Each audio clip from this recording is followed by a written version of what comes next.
Gawat FM.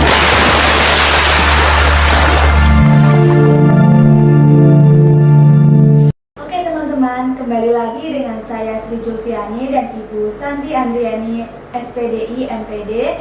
Di podcast kali ini kita akan melanjutkan episode sebelumnya, yaitu yang bertemakan mewujudkan lingkungan kampus yang aman tanpa kekerasan seksual.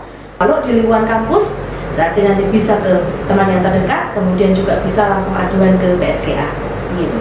Pelaku, begitu, ya nanti tetap masuk pada bisa, gitu ya, bisa kita komunikasikan juga dengan PSKA, gitu.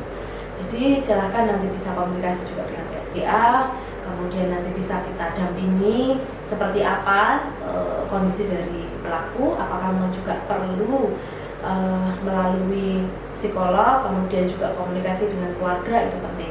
Tetapi memang yang prioritas sekarang Mbak, itu memang kita fokus pada korban, dan aturan-aturan yang baru kita buat itu pun memang berbasis pada korban, bukan pelaku gitu. Kalau sisi itu si korban melakukan hal kekerasan, tapi karena faktor dia itu si perempuan itu menarik perhatian cowoknya, itu yang salah, itu yang perlu disalahkan itu yang mana? Oke, ini sepertinya mitos ini. Nah, ini juga harus saya luruskan ya, bahwa memang ada banyak mitos ya kaitannya dengan perilaku kekerasan seksual itu. Termasuk ya, yang pertama kalau saya sampaikan, ini juga kemarin sudah saya sampaikan di acara KKN di Kembang. Mitos yang pertama adalah kekerasan seksual terjadi itu karena perempuannya menggunakan pakaian yang pendek, Ya, mini. nah itu mitos atau fakta.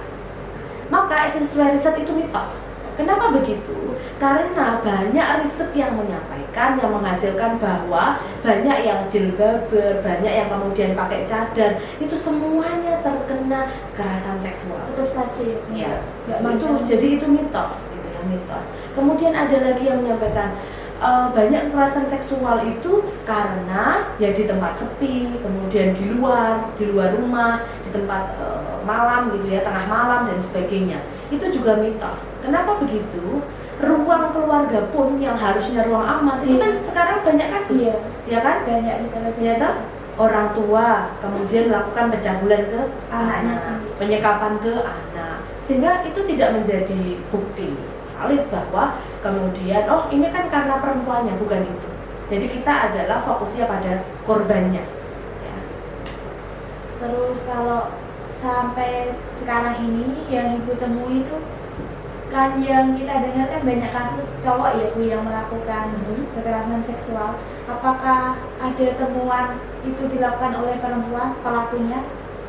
Oke, saya belum, kalau di Unisnu ya, di PSIA, memang kami belum melakukan riset sampai sejauh itu yang pertama. Jadi kami risetnya masih umum, tidak kemudian dosennya siapa yang melakukan, apakah itu laki-laki atau perempuan, itu belum sampai itu. Tetapi kalau riset kami memang pelakunya adalah dosen dan warga kampus, itu saja, tidak laki-laki atau perempuan. Yang kedua, karena memang belum ada aduan di kampus, maka saya tidak berani untuk menduga-duga. Saya tidak berani menduga-duga bahwa oh di sini ada pelakunya perempuan. Saya tidak berani menduga itu. Tetapi kalau di luar sana hasil risetnya ada di KPAI ya, kemudian di risetnya Komnas Perempuan itu ada memang 30% itu laki-laki mendapatkan kekerasan seksual dari perempuan. Tapi kalau yang Unisnu saya tidak berani menyampaikan karena satu belum ada aduan, yang kedua saya belum melakukan riset itu. Kalau bisa jangan sampai. Iya. Kalau yang terakhir saran untuk motivasinya untuk yang pernah mengalami atau sedang berjuang memulihkan dari kekerasan seksual itu seperti apa? Ya, seperti yang saya sampaikan tadi, prinsip ya supaya memang kampus ini aman, nyaman, sehat dan berintegritas, itu memang tadi ya harus sehat, harus nyaman dan memang no one left behind, tidak ada yang ditinggalkan.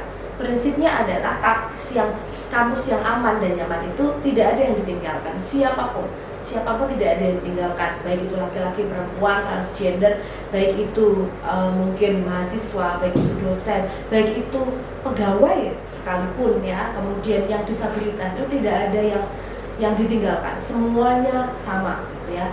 Jadi memang yuk bersama-sama kita bersinergi, berkolaborasi semua elemen, tidak hanya PSGA, tapi semua elemen yang ada di Unisnu, baik itu yang unit-unit yang ada di Unisnu, kemudian juga mahasiswa ini, mari bersama-sama kita bersepakat bersama, berjuang bersama supaya zero toleran di perguruan tinggi bisa hilang betul-betul dan menjadi kampus yang aman, nyaman.